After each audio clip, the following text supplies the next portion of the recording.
Opening day just a few sleeps out.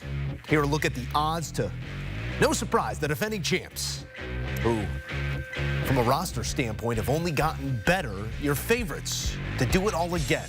That plus 240 number, the shortest preseason odds to win a World Series we've seen since '03. Those Yankees who fell just short against David Sampson's Marlins.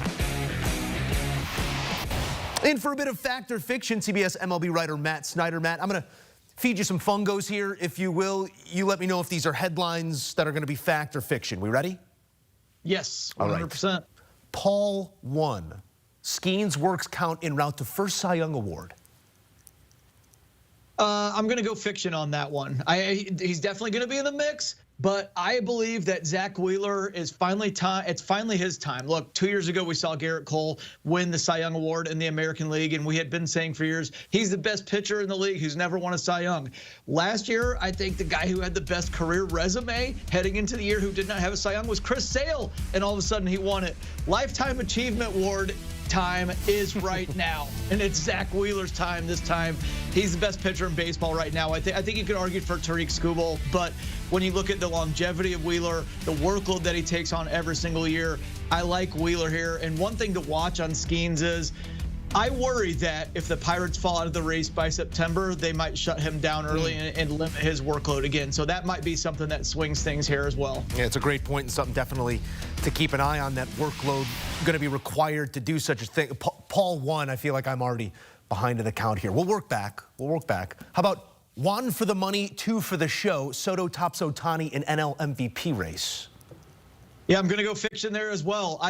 It's hard for me to find a scenario with Ohtani not winning MVP now that he's going back to the mound, unless he suffers a major injury. And when we're predicting awards, I'm going to get into like, he's going to go down for a little bit. I'm not going to do that. So I think it's got to be Ohtani here. Look, he won last year as just a DH. I don't think he's going to hit as many home runs or steal as many bases, but we're adding pitching back to the equation. You're talking about the best offensive player in baseball who's probably going to throw around 100 pretty valuable innings on the mound for the best team in baseball. It's hard for me to wrap my head around somebody else, even Juan Soto, topping him in the MVP voting. He's simply doing something more valuable than anyone else who's strapping it up on a day-to-day basis. By definition, that man right there is 2 men in and of himself. I do feel better about 1 for the money, 2 for the show. Back on Broadway, the Yanks claim tops on the AL call sheet. That's fiction as well. I'm sorry, I hate to say shoot all these down with fiction, but the Yankees really have taken a tumble down my personal power rankings on the American League side. I do think that the American League is much more wide open than the National League. The National League's very top heavy and very, very strong at the top. It's not just the Dodgers. You've got the Phillies and the Braves right there as well. On the AL side, I think the Red Sox are going to be very good. They're dealing with some injuries right now, but so are the Yankees. I think the Orioles are going to be very good. They have rotation problems, but boy, the Yankees have plenty of rotation problems right now with Gerrit Cole being hurt, Luis Gil being hurt, Clark Schmidt being hurt, and Cole's not coming back. That's a big deal because last year, him coming back down the stretch really swung things for them. I've got the Rangers in the American League, actually. I know they just went 2 years ago.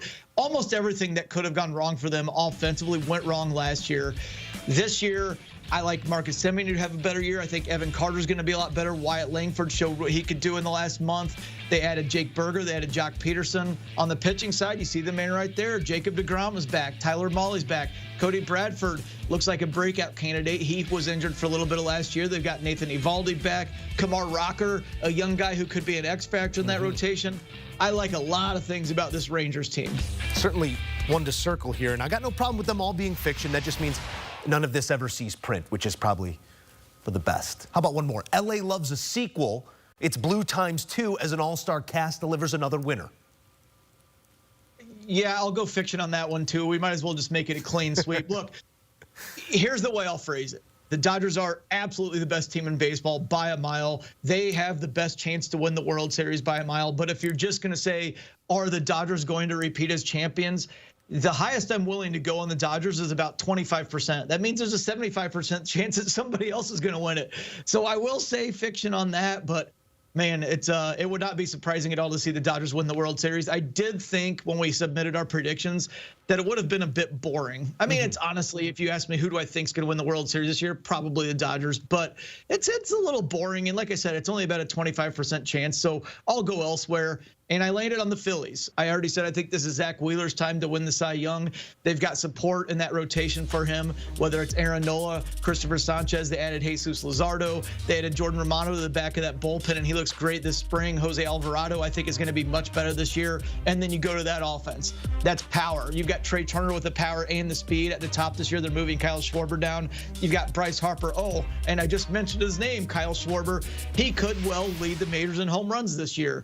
They've got a lot of power in that lineup. We've seen what they can do in the playoffs when they get hot. They went to the World Series in 2022. They had a 3-2 lead in the NLCS in 2023.